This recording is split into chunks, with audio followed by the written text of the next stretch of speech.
Hello everyone, welcome to Velan IAS. இன்னைக்கு இந்த வீடியோவில் 27th of November 2024 Hindu news பேப்பரில் வந்து இருக்கிற இம்பார்ட்டன்ட் நியூஸ் ஆர்டிகல்ஸ் என்னென்னு பார்த்துடலாம். இதுக்காக ஹிந்து நியூஸ் பேப்பரோட டெய்லி எடிஷன் எடுத்திருக்கோம். அண்ட் இந்த வீடியோவோட பிடிஎஃப் நோட் உங்களுக்கு வேணும் அப்படின்னா அது நம்மளோட டெலகிராம் சேனலில் இருக்குது. அதுக்கான லிங்க் வந்து டிஸ்கிரிப்ஷனில் கொடுக்குறேன். அதில் போய் நீங்கள் ஃப்ரீயாகவே டவுன்லோட் பண்ணிக்கலாம். ஸோ இன்னைக்கு நம்ம ஃபர்ஸ்ட் பார்க்க போகிற நியூஸ் ஆர்டிக்கல் வந்து பார்த்தீங்கன்னா ஃப்ரண்ட் பேஜில் வந்துருக்கிற ஆர்டிக்கல். இதில் என்ன கொடுத்துருக்காங்கன்னா work together to uphold the spirit of constitution Murmu அப்படின்னு சொல்லி கொடுத்துருக்காங்க.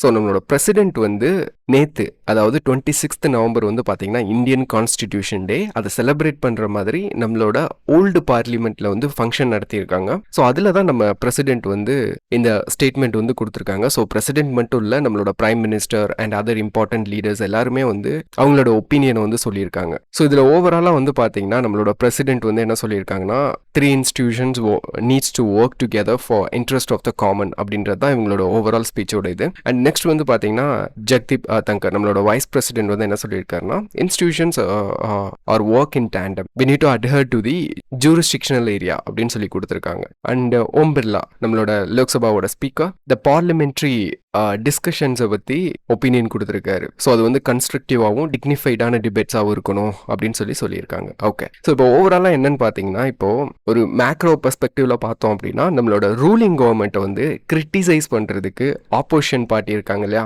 அவங்க சொல்கிற அலோகேஷன் என்ன அப்படின்னு சொல்லி பார்த்தீங்கன்னா ரூலிங் கவர்மெண்ட் வந்து தே ஆர் பெண்டிங் த கான்ஸ்டியூஷனை வளைக்கிறாங்க அப்படின்றதான் அவங்களோட கம்ப்ளைண்ட். நேற்று கூட வந்து பார்த்தீங்கன்னா சசி தரூர் அவர் எழுதின ஆர்டிக்கலில் என்ன சொல்லியிருப்பாரு, constitution is a living document, அதனால நம்ம இந்த சொசைட்டிக்கு ஃபியூச்சர் ஜென்ரேஷனுக்கு வந்து நம்ம என்ன பண்ணணும், ஒரு வழிகாட்டியா இருக்கணும் அப்படின்றதெல்லாம் நம்ம டீட்டெயிலாக பார்த்துருக்கோம். ஸோ இப்போ இந்த மாதிரி அலகேஷன்ஸ் தான் வந்து வைக்கிறாங்க. ஏன்னா எக்ஸிக்யூட்டிவ்ஸ் வந்து என்ன பண்றாங்க, எக்ஸிக்யூட்டிவ் ஓவர் ரீச் நடக்குது அப்படின்னு ஒரு கம்ப்ளைண்ட் இருக்கு. அப்போ அதுக்கெல்லாம் ஆன்சர் பண்ற மாதிரி தான் இதை கொடுத்துருக்காங்க. ஏன்னா நம்ம கான்ஸ்டியூஷன்ல வந்து பாத்தீங்கன்னா செக்ஸ் அண்ட் பேலன்ஸை வந்து என்ஷோர் பண்ணியிருக்காங்க. அப்படின்றப்போ இந்த எக்ஸிக்யூட்டிவ் ஓவர் ரீச் இதெல்லாம் வந்து நம்மளால டிஃபைன் பண்ண முடியாது. பட் இவங்களோட ஆர்குமெண்ட் என்ன அப்படின்னா we have to work for the common அப்படின்னு சொல்றாங்க, இன்டைரக்டா சொல்றாங்க. So judiciary and legislature and executives எல்லாம் ஒன்னா சேர்ந்து வேலை பார்க்கணும். ஒருத்தருக்கு ஒருத்தர் என்ன பண்ணிக்க கூடாது, பவருக்காக அடிச்சுக்க கூடாது, நம்ம காமன் பீப்புளுக்காக ஒர்க் பண்ணணும் அப்படின்றது தான் இதோட ஐடியா. ஓகே, அண்ட் அதே மாதிரி இந்த ஈவெண்ட்ல வந்து பாத்தீங்கன்னா நம்மளோட பிரசிடென்ட் வந்து ஒரு கம்மமரேட்டிவ் காயின் வந்து ரிலீஸ் பண்ணியிருக்காங்க. 75th anniversary ஆஃப் கான்ஸ்டியூஷன் அப்படின்றதுக்கு 75 rupees. Okay, so that's all about this issue. And next news article வந்து பாத்தீங்கன்னா ஸ்டேட்ஸ் பேஜில் கொடுத்திருக்கிற news article, charges framed against formal Tamil Nadu IG in sexual harassment case அப்படின்னு கொடுத்திருக்காங்க. ஸோ இந்த கேஸ் வந்து நமக்கு எந்த விதத்திலும் இன்ட்ரெஸ்ட் கிடையாது, நம்மளோட எக்ஸாமுக்கு வந்து யூஸ் ஆகாது. பட் என்ன அப்படின்னா ஒரு பேசிக் லெவல் ஆஃப் அந்த லீகல் ஆஸ்பெக்ட் வந்து நமக்கு கண்டிப்பாக தெரிஞ்சிருக்கணும். ஏன்னா இப்போ யூஸ்வலாக இந்த ப்ரிலிமினரி எக்ஸாமில் வந்து பார்த்தீங்க அப்படின்னா இந்த மாதிரி கொஸ்டின்ஸ் வந்து வர ஆரம்பிச்சிருக்கு. ஸோ அதனால தெரிஞ்சு வச்சுக்கிறது நல்லது. ஸோ ஃபார்மர் தமிழ்நாடோட ஐஜி எஸ் முருகன், இவர் மேலே வந்து பார்த்தீங்கன்னா செக்ஷுவல் ஹராஸ்மெண்ட் கேஸ் வந்து ஃபைல் பண்ணியிருக்காங்க. ஓகே, அது வந்து நமக்கு இம்பார்ட்டன்ட் கிடையாது. பட் இதில் வந்து சில கீ ஃபேக்ட்ஸை வந்து நான் ஐடென்டிஃபை பண்ணியிருக்கேன், அதை உங்களுக்கு எக்ஸ்பிளைன் பண்ணுறேன். ஸோ ஃபர்ஸ்ட் வந்து பார்த்தீங்கன்னா internal complaints committee. So internal complaints committee பற்றி நம்ம டீட்டெயிலாக பார்த்துருக்கோம், இதை பற்றி இதோட ஒர்க்கிங்ஸ் பற்றி பார்த்துருக்கோம். ஏன்னா ஸோ இதில் ஜஸ்ட் ரிவ்யூ மாதிரி தான். இந்த இன்டர்னல் கம்ப்ளைண்ட்ஸ் கமிட்டி அப்படின்றது வந்து it is mandatory under sexual harassment act 2030. அதாவது ஒரு ஆர்கனைசேஷன் அதில் வந்து 10 இல்லை அதுக்கு மேலே எம்ப்ளாயி இருந்தாங்க அப்படின்னா கண்டிப்பாக என்ன பண்ணணும், இன்டர்னல் கம்ப்ளைண்ட்ஸ் கமிட்டின்னு ஒன்று வைக்கணும் இந்த செக்ஷுவல் ஹராஸ்மெண்ட் கேசஸ் வந்து விசாரிக்கிறதுக்காக. ஓகே, பட் இதில் என்னென்ன ப்ராப்ளம்ஸ் இருக்குது அப்படின்னு சொல்லி நமக்கு தெரியும். ஒன்று வந்து பார்த்தீங்கன்னா இந்த ப்ரொவிஷன்ஸில் வந்து லேக் ஆஃப் கிளாரிட்டி இருக்குது அண்ட் அக்கௌண்டபிலிட்டி இஷ்யூ இருக்குது. லேக் ஆஃப் கிளாரிட்டினா என்ன அப்படின்னா இப்போ ஃபார் எக்ஸாம்பிளுக்கு சொல்கிறேன், இப்போ 10 or more எம்ப்ளாயீஸ்ன்னு சொல்கிறாங்க இல்லையா, இன்கேஸ் ஒரு ஆர்கனைசேஷனில் எல்லாருமே உமனாக இருந்தால் அவங்க வந்து இன்டர்னல் கம்ப்ளைண்ட்ஸ் கமிட்டி வந்து ஃபார்ம் பண்ணணுமா, இல்லை இன்டர்னல் கம்ப்ளைண்ட்ஸ் கமிட்டி ஃபார்ம் பண்ணியிருக்காங்களா இல்லையான்னு செக் பண்ணுறதுக்கு ஏதாவது மெக்கானிசம் இருக்கா? So nothing. இதுதான் lack of clarity. Okay, and அப்படியே கம்ப்ளைண்ட் கமிட்டி வந்து ஃபார்ம் பண்ணாலுமே they don't have the resources and proper training how to deal with an issue. Okay, and அப்படியே அவங்க டீல் பண்ணுறதுக்கு ரெடியாக இருந்தாலும் they don't have a independence and sometimes they act partially. Okay, அப்போ independence and impartiality issue வந்து இருக்கு. இதெல்லாம் வந்து ஜென்ரலாக ஒரு ரிவிஷன் மாதிரி தான் சொல்கிறேன். ஓகே, அண்ட் நெக்ஸ்ட் வந்து பார்த்தீங்கன்னா ஸோ இவர் மேலே ப்ராசிக்யூஷனை வந்து ஸ்டார்ட் பண்றதுக்கு வந்து கவர்னரோட சாங்ஷன்ஸ் வாங்கியிருக்காங்க. இது வந்து கொடுத்துருக்காங்க நியூஸ்ல. ஸோ இதோட ஆஸ்பெக்ட்ஸ் வந்து உங்களுக்கு தெரியணும். இப்போ ஐஜி அப்படின்றவர் வந்து பாத்தீங்க அப்படின்னா ஒரு ஆல் இந்தியா சர்வீஸ் கேடர்ல இருப்பார், ஐபிஎஸ் ஸ்டாண்டர்ட்ல இருப்பார். இவர் வந்து பாத்தீங்கன்னா நம்மளோட கவர்னன்ஸ் ஸ்ட்ரக்சர்ல ஹையஸ்ட் ரேங்க் வந்து ஹோல்டு பண்ணுவார். இதே இது ஒரு காமன் மேனுக்கு அகேன்ஸ்டா ஒரு செக்ஷுவல் ஹராஸ்மெண்ட் கேஸ் ஃபைல் ஆகுது அப்படின்னா எப்படி அரெஸ்ட் பண்ணுவாங்க? லைக் ஃபர்ஸ்ட் வந்து அந்த விக்டிமோட கம்ப்ளைண்ட் வந்து போலீஸ் எடுத்துக்குவாங்க. அது வந்து காக்னிசபிளா இல்ல நான் காக்னிசபிள் அஃபென்ஸா அப்படின்னு சொல்லி பார்ப்பாங்க. ஸோ அதை பேஸ் பண்ணி வந்து அவங்களுக்கு வந்து வாரண்ட் வாங்கணுமா கோர்ட்ல இல்லையான்றதை டிசைட் பண்ணிட்டு இன் கேஸ் வந்து அது காக்னிசபிள் அஃபென்ஸ் அப்படின்னா without warrant they can arrest. இல்ல அப்படின்னா லைக் ஜுடிஷியல் மேஜிஸ்ட்ரேட்டை சப்மிட் பண்ணி they can take custody and start the prosecution. So அந்த மாதிரி போகும். ஆனா ஹையஸ்ட் அஃபிஷியலுக்கு ஸோ இவங்களுக்கு வந்து பாத்தீங்கன்னா லீகல் ப்ரொடெக்ஷன் வந்து இருக்கு. ஒரு பர்சன் வந்து ஒரு கம்ப்ளைண்ட் கொடுத்த உடனே இவங்களை என்ன பண்ண முடியாது, அரெஸ்ட் பண்ண முடியாது. அண்டர் சிஆர்பிசி கிரிமினல் ப்ரொசீஜர் கோடு செக்ஷன் 197 படி இவங்க மேல ப்ராசிக்யூஷனை ஸ்டார்ட் பண்றதுக்கு ஒன்னு கவர்னர் இல்லனா பிரசிடென்ட் கிட்ட பெர்மிஷன் வாங்கணும். அப்பதான் போலீஸ் என்ன பண்ண முடியும், சார்ஜ் சீட்டே ஃபைல் பண்ண முடியும். ஓகே, ஸோ அப்படிதான் என்ன பண்ணியிருக்காங்க அப்படின்னா தமிழ்நாடு போலீஸ் வந்து எஸ்பெஷலி இந்த சைபர் கிரைம் செல் வந்து என்ன பண்ணியிருக்காங்கன்னா போன வருஷம் அவர் வந்து சர்வீஸ்ல இருக்கிறப்போ நம்மளோட தமிழ்நாடு கவர்னர் RN ரவி அவர்கிட்ட வந்து ப்ராசிக்யூஷனுக்கு பெர்மிஷன் கேட்டிருக்காங்க. அதுக்கு நம்ம கவர்னரும் வந்து சாங்ஷன் பண்ணியிருக்காங்க. இது வந்து கவர்னரோட டிஸ்கிரிஷனரி கிடையாது. நம்மளோட தமிழ்நாடு கவர்மெண்ட் எக்ஸிக்யூட்டிவ்ஸ் இருக்காங்க இல்லையா, எஸ்பெஷலி சீஃப் மினிஸ்டர், அவங்க வந்து எய்ட் அண்ட் அட்வைஸ் பண்ணியிருப்பாங்க. ஸோ அதைப்படி ப்ராசிக்யூஷன் ஸ்டார்ட் பண்ணியாச்சு. அண்ட் இந்த இஷ்யூ வந்து நடந்தது வந்து பார்த்தீங்கன்னா 2018 அண்ட் ஒய் 2023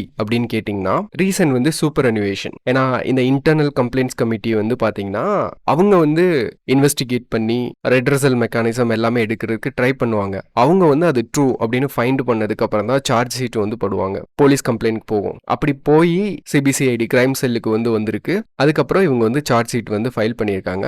அதுக்கப்புறமும் கொஞ்ச நாள் ஆக்கியிருக்காங்க. எதுக்காக அப்படின்னா சூப்பர் அனிவேஷன். ஏன்னா இவர் வந்து ரிட்டையர்ட் ஆக போறாரு. ரிட்டையர்ட் ஆக போறப்போ இவர் மேல எந்த பிளாக் மார்க்கும் இல்லாம ரிட்டையர்ட் ஆனா அவருக்கு கிடைக்க வேண்டிய பர்க்ஸ் அண்ட் பெனிஃபிட்ஸ் ஆஃப்டர் ரிட்டையர்மெண்ட்டுக்கு வந்து கிடைக்கும். ஸோ அதனால தமிழ்நாடு கவர்மெண்ட்டும் என்ன பண்ணியிருக்காங்க, சூப்பர் அனிவேஷனுக்கு அலோவ் பண்ணியிருக்காங்க. அதாவது இந்த ரிட்டையர்மெண்ட் இருக்கு பார்த்தீங்களா, ரிட்டையர்மெண்ட்டை பொறுத்த வரைக்கும் 2 டைப் இருக்கு. ஒன்று வந்து சூப்பர் அனிவேஷன், இன்னொன்று வந்து வாலண்டரி ரிட்டையர்மெண்ட். சூப்பர் அனிவேஷன் அப்படின்னா ஒரு ப்ரீ டிட்டர்மைன்டு டேட்ல ஓகே ஆஸ் யூஷுவல் அவங்க வந்து ரிட்டையர்ட் ஆகுது. வாலண்டரி ரிட்டையர்மெண்ட் அப்படின்றது வந்து அந்த ப்ரீ டிட்டர்மைன்ட் டேட்டுக்கு முன்னாடியே அவங்களா வாலண்டியரா ரிட்டையர்ட் ஆயிருது. ஸோ இந்த சூப்பர் அனிவேஷனுக்காக வெயிட் பண்ணிட்டு இருந்திருக்காங்க தமிழ்நாடு கவர்மெண்ட். அதுக்கப்புறம் போன வருஷம் வந்து பார்த்தீங்கன்னா சார்ஜ் ஷீட் ஃபைல் பண்ணியிருக்காங்க. அதுக்கப்புறம் வந்து பார்த்தீங்கன்னா ஒரு பர்டிகுலர் டேட்ல வந்து இவர் வந்து கோர்ட்ல வந்து ஆஜராகணும். ஆனால் ஆஜர் ஆகலை. ஸோ அதனால ஆஜர் ஆகாதனால இவருக்கு வந்து நான் பெயிலபிள் வாரண்ட் வந்து கோர்ட் வந்து இஷ்யூ பண்ணியிருந்தாங்க. ஸோ அதுக்கப்புறம் மறுபடியும் வந்து பார்த்தீங்கன்னா லாஸ்ட் வீக் வந்து ஆஜராயிருக்காரு. ஸோ அதில் வந்து கோர்ட் வந்து இவர் மேலே ஃபைல் பண்ணப்பட்ட சார்ஜஸ் எல்லாம் விசாரிச்சிருக்காங்க. இவர் வந்து எல்லாத்துக்குமே டினை பண்ணியிருக்காரு. ஓகே, ஸோ இதுதான் இந்த இஷ்யூ. ஸோ இந்த லெவல் ஆஃப் லீகல் அண்டர்ஸ்டாண்டிங் வந்து உங்களுக்கு இருந்தால் போதும். சம்டைம்ஸ் ப்ரிலிமினரி எக்ஸாமில் கேட்கறதுக்கு வாய்ப்பு இருக்கு இந்த ஆஸ்பெக்ட்ல. ஓகே, பட் இந்த கேஸை பற்றி உங்களுக்கு எந்த ஸ்டேஜ்லையும் கேட்க போகிறது இல்லை. That is not important. That's all about this news article. And next news article editorial பேஜில் வந்திருக்கிற லீட் ஆர்டிகல். இந்த ஆர்டிகல் நமக்கு ரொம்பவுமே முக்கியமான ஒரு ஆர்டிகல். இதோட அண்டர்ஸ்டாண்டிங் ரொம்ப முக்கியம். அதனால இதை நான் வந்து டீட்டெயிலாக எக்ஸ்பிளைன் பண்ணுறேன். ஸோ இதில் என்ன கொடுத்துருக்காங்கன்னா from a republic to a republic of unequals அப்படின்னு சொல்லி கொடுத்துருக்காங்க. ஸோ நேற்று வந்து நம்ம எடிட்டோரியல் ஆர்டிகல் லீட் ஆர்டிகல் பார்க்குறப்போ சசி தரூர் அவர் எழுதின ஆர்டிகல் பார்த்தோம் இல்லையா. ஸோ அதில் வந்து அம்பேத்கர் வந்து கோட் பண்ணியிருப்பாரு. அம்பேத்கர் கொடுத்த வார்னிங்கை பற்றி அதில் பேசியிருப்பாங்க. அதில் அம்பேத்கர் வந்து பார்த்தீங்கன்னா கான்ஸ்டிடியூயன்ட் அசம்பிளி கான்ஸ்டியூஷனை முடிச்சு எனாக்ட் பண்ண போகிறதுக்கு முன்னாடி ஒரு வார்னிங் வந்து கொடுத்துருப்பாரு. ஸோ அந்த வார்னிங்கில் எஸ்பெஷலி நம்ம லிபர்ட்டி வித்தவுட் ஈக்குவாலிட்டி என்ன கான்சிக்வன்சஸ் நடக்கும் அப்படின்றத அம்பேத்கரே சொல்லியிருப்பாரு.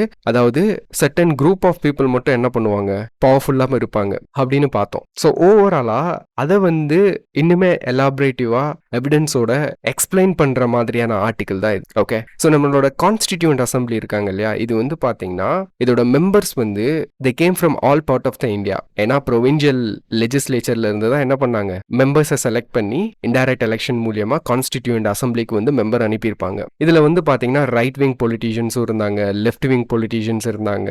ஸோ மல்டிபிள் பேக்ரவுண்ட்ல இருந்து மல்டிபிள் பொலிட்டிக்கல் ஐடியாலஜிஸோட பீப்புள் வந்திருந்தாங்க. இவங்க எல்லாம் கொலாபரேட்டிவ்லி நம்மளோட பொலிட்டிக்கல் ஐடென்டிட்டி, அதாவது நம்மளோட கான்ஸ்டிடியூஷனை வந்து கிரியேட் பண்ணியிருக்காங்க. ஸோ இவங்க வந்து ஒத்துக்கிட்ட ஒரு விஷயம் என்ன அப்படின்னு பார்த்தீங்கன்னா இந்தியா நீட லிபரல் ஃப்ரேம் ஒர்க். இந்தியாவில் லிபர்ட்டி இருக்கணும். யூஸ்வலாக வந்து பார்த்தீங்கன்னா இந்த சோஷியலிஸ்டிக் கம்யூனிஸ்டிக் கண்ட்ரிக்கெலாம் பார்த்தீங்க அப்படின்னா அங்கே வந்து லிபர்ட்டி இருக்காது. Okay, but we wanted to ensure liberal framework in our country அப்படின்றதுல தெளிவாக இருந்திருக்காங்க. அப்போ இந்த லிபரல் லிபரல் அப்படின்றதுனா என்ன அப்படின்னா, இப்போ ஒரு இண்டிவிஜுவல் வந்து அவர் என்ன ப்ரொஃபஷன், என்ன எக்கனாமிக் ஆக்டிவிட்டி ஈடு பண்ணணும்னு நினைக்கிறாரோ அவர் வந்து ஃப்ரீயா என்ன பண்ணலாம், அதுல ஈடு பண்ணலாம். ஸ்டேட் வந்து என்ன பண்ண மாட்டாங்க, இன்டர்வீன் பண்ண மாட்டாங்க. இதே இது கம்யூனிஸ்டிக் கண்ட்ரின்னு எடுத்துக்கிட்டீங்கன்னு வச்சுக்கோங்களேன், அங்க வந்து டெஃபினட்டா அவங்களோட ஃப்ரீடம்ல என்ன பண்ணுவாங்க, கொடுக்க மாட்டாங்க. நீங்க நினைச்ச ப்ரொஃபஷன் பண்ண முடியாதங்க. ட்ரூ ஃபார்ம், ட்ரூ சென்ஸ்ல சொல்றேன். இப்போ நீங்க சைனாவை கம்யூனிஸ்டிக் கண்ட்ரின்னு எடுத்துட்டீங்க அப்படின்னா that is not a true communistic country. Okay, அப்போ நம்ம கண்ட்ரிக்கு வந்து லிபரல் ஃப்ரேம் ஒர்க் தான் அப்படின்றத டிசைட் பண்ணிட்டாங்க. ஆனா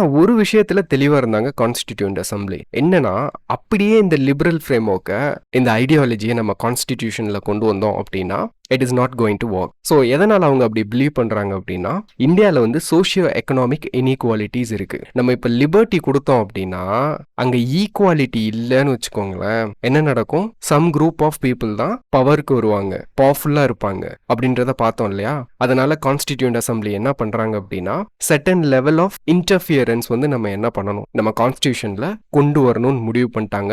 அதுக்கு தான் வந்து பார்த்தீங்க அப்படின்னா நம்மளோட fundamental right, directive principles of states policy, இதுலலாம் வந்து பார்த்தீங்கன்னா செர்டன் சோஷியலிஸ்டிக் பிரின்சிபிள்ஸ் வந்து உள்ள கொண்டு வந்திருப்பாங்க. அதாவது ஸ்டேட் வந்து எக்கனாமிக் ஆக்டிவிட்டியில் ஒரு இண்டிவிஜுவலோட எக்கனாமிக் சிஸ்டம்ல வந்து என்ன பண்ணலாம், நம்ம கண்ட்ரியில் இன்டர்வீன் பண்ணலாம் அப்படின்ட்டு. அப்போ அந்த ப்ரொவிஷன்ஸை யூஸ் பண்ணி தான் என்ன பண்ணுறாங்க அப்படின்னா ஈக்குவாலிட்டி கொண்டு வர்றதுக்காக அஃபர்மேட்டிவ் ஆக்ஷன்ஸ் அண்ட் ரிசர்வேஷன்ஸ் வந்து கொடுக்குறாங்க. So reservations and affirmative actions வந்து பார்த்தீங்கன்னா it is equity. So equity means treating unequals unequally. ஈக்குவாலிட்டியை நம்ம கொண்டு வந்தோம் அப்படின்னா எல்லாரையுமே ஒரே மாதிரி ட்ரீட் பண்றது. சில பேர் வெல்தி பீப்புள் இருப்பாங்க, சில பேர் புவர் பீப்புளும் இருப்பாங்க. இப்போ இவங்க ரெண்டு பேருக்குமே நம்ம ஈக்குவலா ட்ரீட் பண்ணோம் அப்படின்னா இவங்க ரெண்டு பேருக்குமே growth இருக்கும். ஆனா இந்த டிஸ்பாரிட்டி இருக்கு பாத்தீங்களா, இது வந்து இருந்துட்டே தான் இருக்கும். அப்ப இந்த டிஸ்பாரிட்டியை நம்ம ரிமூவ் பண்ணணும்னா we need to treat the unequal unequally. அப்போ நம்ம இந்த இடத்துல ஈக்குவாலிட்டி கொண்டு வர்றதுக்காக என்ன பண்ணியிருக்காங்க, ஈக்விட்டி வந்து அப்ளை பண்ணியிருக்காங்க. ஸோ அதுதான் affirmative actions or reservation policies from the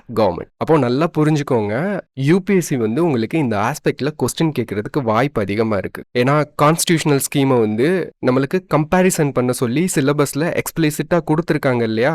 already UPSC mains எக்ஸாம்ல எல்லாம் கேட்டிருக்காங்க. எதை பத்தி கேட்டுட்டு இருக்காங்க, இந்தியாவோட செக்யூலரிசம் பத்தி கேட்டிருக்காங்க. எப்படி இது வந்து different from the western country அப்படின்ற மாதிரி. இப்போ இந்தியாவோட லிபரலிசத்தை பத்தி கூட கம்பேர் பண்ண சொல்லி உங்களுக்கு கொஸ்டின் வரலாம். ஸோ இதோட அண்டர்ஸ்டாண்டிங் ரொம்ப ரொம்ப முக்கியம். அப்போ இந்தியாவோட இந்த லிபரலிசம் இருக்கு பாத்தீங்களா, இது வந்து inspired liberalism. So John Rolls அப்படின்றவர் வந்து பாத்தீங்கன்னா இகாலிட்டேரியன் லிபரலிசம் அப்படின்ற ஐடியா வந்து கொடுத்துருக்காரு. ஸோ நம்மளோட கான்ஸ்டிடியூண்ட் அசம்பிளியில் இந்த டிராஃப்டிங் கமிட்டியாக இருக்கட்டும் அண்ட் கான்ஸ்டியூஷனோட அசம்பிளியோட மெம்பர்ஸாக இருக்கட்டும், இதில் படித்தவங்க நிறைய பேர் இருக்காங்க. அவங்களுக்கு இந்த இந்த ஐடியாஸ் எல்லாத்தையுமே அவங்களுக்கு தெரிஞ்சிருக்கும் ஆப்வியஸ்லி. ஸோ அதனால தான் கான்ஸ்டிடியூண்ட் அசம்பிளியில் வந்து டிஸ்கஷன் போயிருக்கும். ஸோ அப்போ இந்தியாவுக்கு வந்து இந்த லிபரல் ஃப்ரேம் ஒர்க் வந்து அப்படியே கொடுக்காம ஜான் ரால்ஸோட ஈகாலிட்டேரியன் லிபரலிசம் தான் என்ன பண்ணியிருக்காங்க, இன்ஸ்பயர் பண்ணி இந்தியாவுக்கு கொண்டு வந்திருக்காங்க. இதில் வந்து மொத்தம் வந்து பார்த்தீங்கன்னா 3 பிரின்சிபிள்ஸ் இருக்கு. ஒன்று வந்து equal basic liberties and equal opportunity and addressing differences. இதை பேஸ் பண்ணி தான் இந்த ஈகாலிட்டேரியன் லிபரலிசம் வந்து ஃபங்க்ஷன் ஆகும். அப்போ ஆல்ரெடி நான் சொன்ன மாதிரி அதுக்கு தான் என்ன பண்ணியிருக்காங்க அப்படின்னா ஆர்டிகிள் 38 இருக்கட்டும் 39C இருக்கட்டும், இதுலலாம் வந்து என்ன பண்ணியிருக்காங்கன்னா ப்ரொவிஷன்ஸ் கொடுத்துருக்காங்க, states can interfere in the economic system அப்படின்னு. அப்போ இதுக்கு முன்னாடி வந்து பார்த்தீங்க அப்படின்னா இதை கண்டிப்பாக கோர்ட்டில் வந்து சேலஞ்ச் பண்ணியிருக்க தான் செய்வாங்க. ஓகே, அந்த மாதிரி மல்டிபிள் கேசஸில் வந்து பார்த்தீங்கன்னா சேலஞ்ச் வந்து நடந்திருக்கு. அதுக்கு சுப்ரீம் கோர்ட் வந்து என்ன ஸ்டாண்ட்ஸ் எடுத்திருந்தாங்கன்னா முன்னாடி ப்ரீவியஸ் இன்டர்பிரிட்டேஷன்ஸில் எஸ் ஆர்டிகல் 38 and 39 படி என்ன பண்ணலாம், states can interfere in economic system அப்படின்றத அப்ஹோல்டு பண்ணியிருந்தாங்க. ஆனால் இப்போ புதுசாக ரீசெண்டாக சுப்ரீம் கோர்ட்டோட இன்டர்பிரிட்டேஷன் வந்து என்ன பண்ணியிருக்காங்க அப்படின்னா state can not interfere in economic system எக்ஸசிவ்லின்னு சொல்லியிருக்காங்க. விச் மீன்ஸ் ஸ்டேட்ஸ் வந்து இன்டர்ஃபியர் பண்ணலாம், ஆனால் அது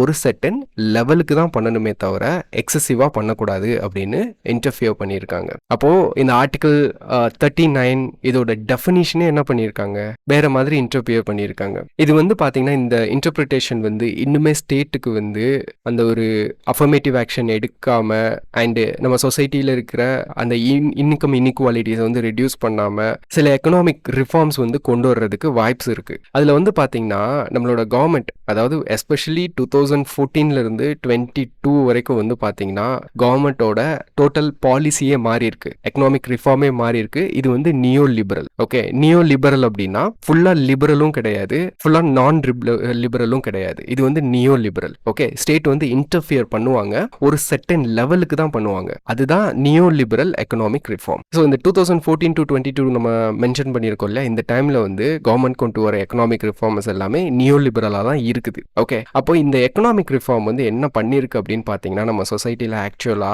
வெல்த் கான்சென்ட்ரேஷனை இன்க்ரீஸ் பண்ணியிருக்கு, which is completely against what is mandated in the article 39 of C. ஆனா இது வந்து டைரக்டிவ் பிரின்சிபல்ஸ் இல்லையா, ஸோ அதனால ஸ்டேட் வந்து இதை பண்ணலன்னு என்ன பண்ண முடியாது, கேஸ் போட முடியாது, நான் ஜஸ்டிசபிள். அப்போ இதுக்கு வந்து இந்த இன்க்ரீஸ் ஆஃப் வெல்த் கான்சென்ட்ரேஷன் இருக்கு இல்லையா, இதுக்கு வந்து தாமஸ் பிக்கெட்டிஸோட ரிசர்ச் அந்த இருக்கு பார்த்தீங்களா, அதை மென்ஷன் பண்ணியிருக்காங்க இந்த ஆர்டிகல்ல. டாப் 1% வந்து என்ன பண்ணியிருக்காங்க, 22% ஆஃப் கண்ட்ரியோட வெல்த்தை வந்து ஹோல்டு பண்றாங்க. அடுத்து வந்து the state of inequality in India report 2022 படி டாப் 10% தான் என்ன பண்றாங்க, மந்த்லி 25,000க்கு மேல ஏர்ன் பண்றாங்க. ஸோ இப்போ உங்க சேலரி வந்து 25,000க்கு மேல இருந்துச்சு அப்படின்னா you come under the top 10% of wealthy people in India. அப்போ 90% என்ன பண்றாங்க, 25,000க்கு கீழே தான் சம்பாதிக்கிறாங்க மந்த்லி இன்கம். அப்போ இது வந்து சிவியர் இன்இக்வாலிட்டியை வந்து நமக்கு இண்டிகேட் பண்ணுது, which is completely the violation of constitution and ideology. அதாவது இன்கம் இன்இக்வாலிட்டியை ரெடியூஸ் பண்ணணும், லிபர்ட்டியை வந்து என்ன பண்ணணும், கொண்டு வரணும்னா நம்ம ஈக்குவாலிட்டியை என்ஷோர் பண்ணணும், எல்லாம் இது பண்ணியிருக்கோம் இல்லையா,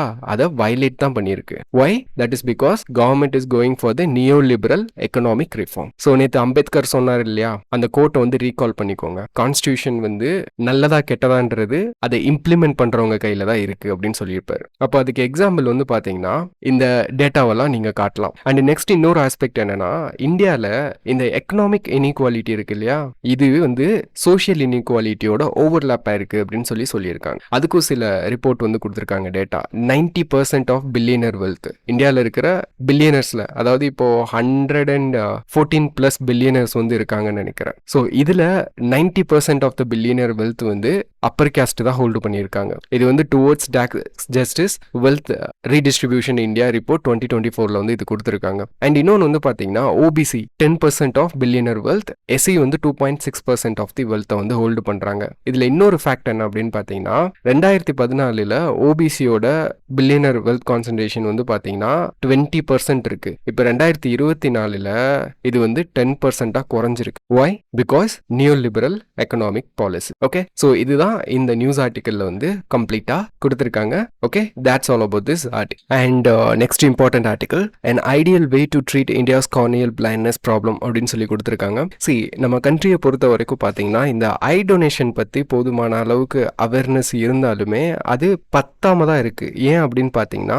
நமக்கு தேவையான இந்த ஐ டொனேஷன்ஸ் இருக்கு பார்த்தீங்களா, இது வந்து ஷார்ட் ஃபாலாக தான் இருக்கு. அப்போ இந்த நியூஸ் ஆர்டிக்கல்ல என்ன பண்ணியிருக்காங்கன்னா, இந்த ஷார்ட் ஃபாலை வந்து நம்ம ரெடியூஸ் பண்ணுறதுக்கு என்ன பண்ணலாம்னா, பர்சியூம்டு கன்சென்ட்டை வந்து என்ன பண்ணலாம், ஒரு லீகல் ஃப்ரேம் ஒர்க்குள்ள நம்ம இந்தியாவுக்குள்ள கொண்டு வரலாமா, அது எப்படி இருக்கும் அப்படின்னு டிஸ்கஸ் பண்ணியிருக்காங்க. ஸோ வாட் இஸ் பர்சியூம்டு கன்சென்ட் அப்படின்னு கேட்டிங்க அப்படின்னா, இப்போ ஒரு பர்சன் வந்து ஐ டொனேட் பண்ணுறாருன்னு வச்சுக்கோங்களேன், அவர் வந்து கன்சென்ட் கொடுத்துட்டாருன்னு அர்த்தம். ஸோ நம்ம என்ன பண்ணலாம், அவரோட ஐ வந்து சர்ஜரி மூலியமாக ரிமூவ் பண்ணி அடுத்து வெயிட்டிங் லிஸ்ட்ல இருக்கிறவங்களுக்கு அதை வந்து நம்ம ஃபிக்ஸ் பண்ணிடலாம். ஆனால் பர்சியூம்டு கன்சென்ட் அப்படின்றது வந்து பார்த்தீங்கன்னா, ஒருத்தர் ஐ டொனேட் பண்ணலனாலும் நம்ம பர்சியூம் பண்ணிக்கிறது, அவர் வந்து கன்சென்ட் கொடுத்ததா, அது வந்து எந்த மாதிரி பாசிபிலிட்டி இந்தியாவுக்குள்ள வந்தா எப்படி இருக்கும் அப்படின்ற மாதிரி தான் டிஸ்கஸ் பண்ணியிருக்காங்க. ஏன்னா இந்தியாவில் வந்து பார்த்தீங்க அப்படின்னா, என்னதான் ஷார்ட் ஃபாலாக இருந்தாலுமே அந்த எலிஜிபிள் ஐ டொனேட் பண்ணக்கூடிய அந்த டெத்ஸ் இருக்கு பார்த்தீங்களா, அது வந்து நம்மளோட டிமாண்டுக்கு காட்டிலும் அதிகமாக தான் இருக்கு. அப்படின்றப்போ அதை எப்படி யூட்டிலைஸ் பண்ணுறது அப்படின்னு தான் டிஸ்கஸ் பண்ணியிருக்காங்க.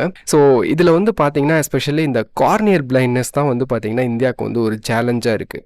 இந்த கார்னியா அப்படின்றது வந்து பார்த்தீங்கன்னா நம்ம ஐயோட அவுட்டர் லேயர் இருக்குது பார்த்தீங்களா, இந்த லென்ஸை சுற்றி. ஸோ இதுதான் வந்து என்ன சொல்லுவாங்கன்னா கார்னியா அப்படின்னு சொல்லுவாங்க. இது வந்து ஈஸியாக வந்து ரப்சர் ஆயிரும், அதாவது ஈஸியாக டேமேஜ் ஆயிரும். கண்ணில் இப்போ ஏதாவது ஒரு அடிப்படுது அப்படின்னா ஃபர்ஸ்ட் வந்து அந்த ஷாக்கை அப்சர்வ் பண்ணுறதே கார்னியாவாக தான் இருக்கும். டேமேஜ் ஆயிரும், ரப்சர் ஆயிரும், இன்ஃபெக்ட் வந்தாலுமே இது வந்து டேமேஜ் ஆயிடும். அப்போ இதை வந்து என்ன பண்ணலான்னு பார்த்தீங்கன்னா, ஈஸியாக வந்து நம்மளால சர்ஜரி பண்ணி மாற்ற முடியும். ஒரு ஆப்டான டோனர் வந்து நமக்கு கொடுக்கறதுக்கு ரெடியாக இருந்தாங்க அப்படின்னா. ஏன்னா இதனால வந்து விஷன் லாஸ் ஆகிறது தான் இந்தியாவில் வந்து பார்த்தீங்கன்னா அதிகமாக இருக்குது. ஸோ அப்போ இந்த ஆர்டிக்கலில் என்ன சொல்லியிருக்காங்கன்னா, இந்த ப்ராப்ளமோட மேக்னிடியூட் பற்றி பேசியிருக்காங்க. அதாவது 1.2 million people in India suffer from corneal opacities. இதில் வந்து பார்த்தீங்கன்னா 1/3 of the people can be treated. 2/3 வந்து ட்ரீட் பண்ண முடியாது, விஷன் லாஸ் தான். பட் இந்த 1/3லேயே வந்து பார்த்தீங்கன்னா நமக்கு ஷார்ட் ஃபால் இருக்குது அவங்களுக்கு டொனேஷன் கிடைக்கிறதுல. அப்போ அதோட சேலஞ்சஸ் பற்றி இந்த ஆர்டிக்கலில் பேசியிருக்காங்க. ஸோ சேலஞ்சஸ்னால் என்னென்னா, இந்தியாவில் வந்து இன்சஃபிஷியண்டாக ஐ பேங்க்ஸ் இருக்குது, அண்ட் வந்து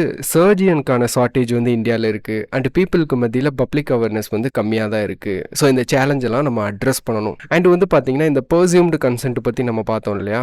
ஸோ இந்த பர்சியூம் கன்சென்ட் வந்து இன்கேஸ் நம்ம இந்தியாவுக்குள்ளே கொண்டு வரோம் அப்படின்னா, இது டெஃபினட்டாக which will undermine the principle of informed consent. ஏன்னா இன்ஃபார்ம்டு கன்சென்ட்டுக்குன்னு நம்ம முக்கியத்துவம் கொடுக்கறது வந்து பார்த்தீங்கன்னா அது ஒரு பிரின்சிபல் தானே, ஒரு வேல்யூவாக தானே பார்க்குறோம். அப்போ அதை அண்டர்மைன் பண்ணதில்லை. இப்போ ஒரு பர்சன் வந்து இறந்துட்டாரு ஹாஸ்பிட்டலில் அப்படின்னா, ஸோ கன்சென்ட் இல்லாட்டினாலும் பர்சியூம்டு கன்சென்ட்ல என்ன பண்ண முடியும், அவரோட கார்னியாவை ரிமூவ் பண்ண முடியும். ஓகே, இதனால பெனிஃபிட் இருந்தாலுமே, அதாவது நம்மளுக்கு வந்து அந்த ஷார்ட்டேஜை வந்து குறைச்சாலுமே, ஒருத்தருக்கு விஷன் கிடைச்சாலுமே, இது வந்து இந்த பிரின்சிபலை அண்டர்மைன் பண்ணும். அண்ட் இன்னொன்று வந்து பார்த்தீங்கன்னா பப்ளிக் ரெசிஸ்டன்ஸ் பயங்கரமாக வரும். ஏன்னா இப்போ என்னோட ஃபேமிலி மெம்பர் ஒருத்தர் இறந்துட்டாரு, அவரோட கன்சென்ட்டும் இல்லை, ஃபேமிலியோட கன்சென்ட்டும் இல்லை, அவங்க வந்து ஐ சர்ஜரி பண்ணி ஐயை எடுத்துக்கலாம் அப்படின்ற ஒரு இது மாதிரி வந்துச்சு அப்படின்னா கண்டிப்பாக பப்ளிக் ரெசிஸ்டன்ஸ் வரதா செய்யும்.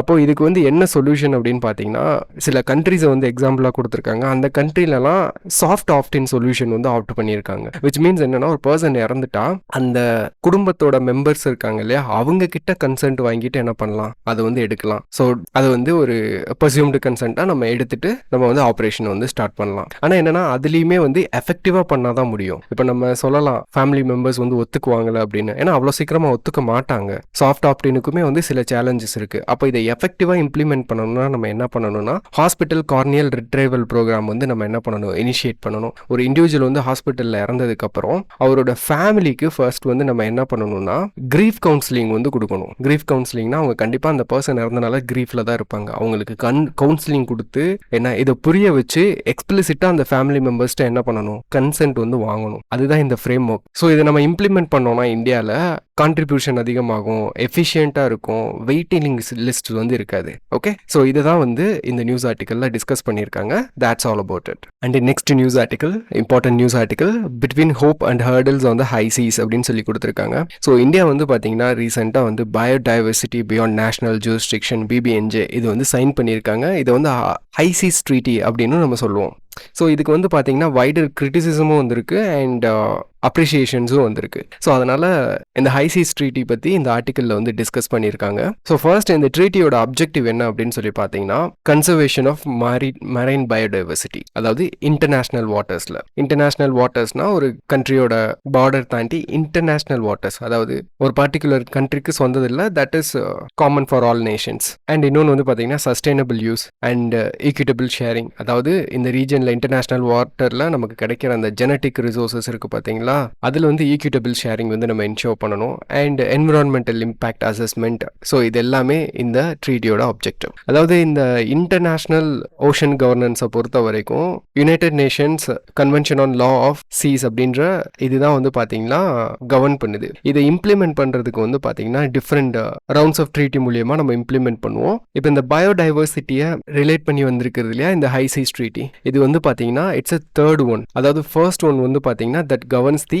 Deep sea mining and second one வந்து ஃபிஷரி மேனேஜ்மெண்ட்டை வந்து டீல் பண்ணுது. இது வந்து பயோடைவர்சிட்டிக்காக. ஓகே, ஸோ இந்த உலகத்தில் வந்து பார்த்தீங்கன்னா ஹை சீஸ் அப்படின்னு எடுத்துட்டோம்னா அதுதான் வந்து பார்த்தீங்கன்னா 50% ஆஃப் எர்த் சர்ஃபேஸை வந்து கான்ஸ்டிடியூட் பண்ணுது. இப்போ இந்த இன்டர்நேஷ்னல் ஓஷன் கவர்னன்ஸ் இருக்கு இல்லையா, இதில் வந்து பார்த்தீங்கன்னா ஒரு கண்ட்ரியோட பார்டர் அண்ட் அவங்க எவ்வளோ தூரம் எக்கனாமிக் ஆக்டிவிட்டி பண்ண முடியும் அப்படின்றத வந்து டிஃபைன் பண்ணியிருப்பாங்க. இப்போ ஒரு பேஸ் லைன் வந்து எடுத்துக்குவாங்க கண்ட்ரியிலேருந்து, அந்த பேஸ் லைன்லேருந்து ஒரு 12 நாட்டிக்கல் மைல் வரைக்கும் கடலுக்குள்ள வந்து பார்த்தீங்கன்னா அது அவங்களோட டெரிட்டோரியல் சி. அதுக்கடுத்து இன்னொரு 12 நாட்டிக்கல் மைல் வந்து பார்த்தீங்கன்னா இது வந்து கண்டிகுவஸ் ஜோன். அண்ட் இந்த டெரிட்டோரியல் சி இருக்கு பார்த்தீங்களா, இதுல இருந்து அந்த கண்ட்ரியோட பார்டர் முடிஞ்சிரும். அதுல இருந்து அடுத்து இன்டர்நேஷனல் வாட்டர்ஸ் வந்து ஸ்டார்ட் ஆயிரும். அதுல இருந்து இன்டர்நேஷனல் வாட்டர்ஸ் வந்து ஸ்டார்ட் ஆயிரும். அண்ட் அதுக்கு மேல அபோவ் இன்டர்நேஷனல் ஏர் ஸ்பேஸ் அது. ஸோ இந்த 12 நாட்டிக்கல் மைல்ல இருந்து வந்து நமக்கு இன்டர்நேஷனல் வாட்டர்ஸும் ஸ்டார்ட் ஆயிரும். ஓகே, அண்ட் இந்த டெரிட்டோரியல் சீல இருந்து ஒரு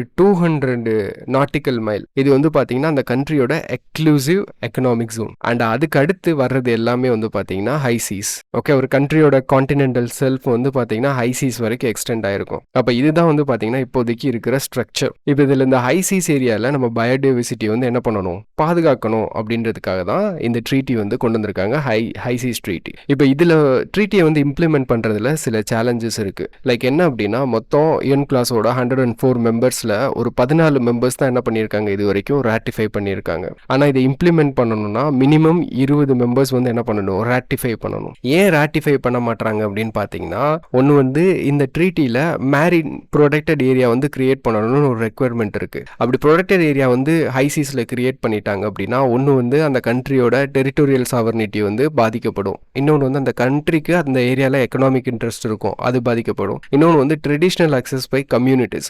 சில கம்யூனிட்டிஸ் வந்து என்ன பண்ணிட்டு இருக்காங்க, ட்ரெடிஷ்னலா இந்த ஹை சீஸ் ஏரியாஸ்லயும் ஃபிஷிங்லாம் பண்ணிட்டு இருப்பாங்க.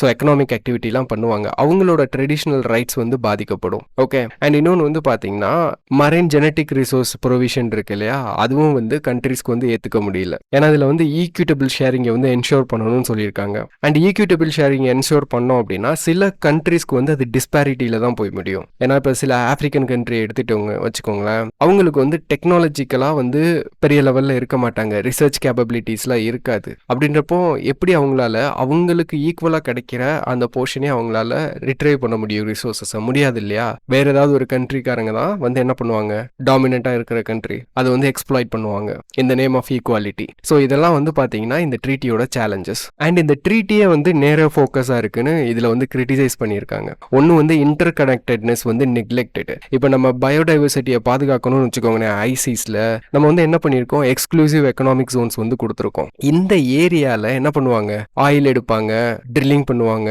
இந்த மாதிரி எக்கனாமிக் ஆக்டிவிட்டி வந்து இங்க பண்ணுவாங்க இல்லையா.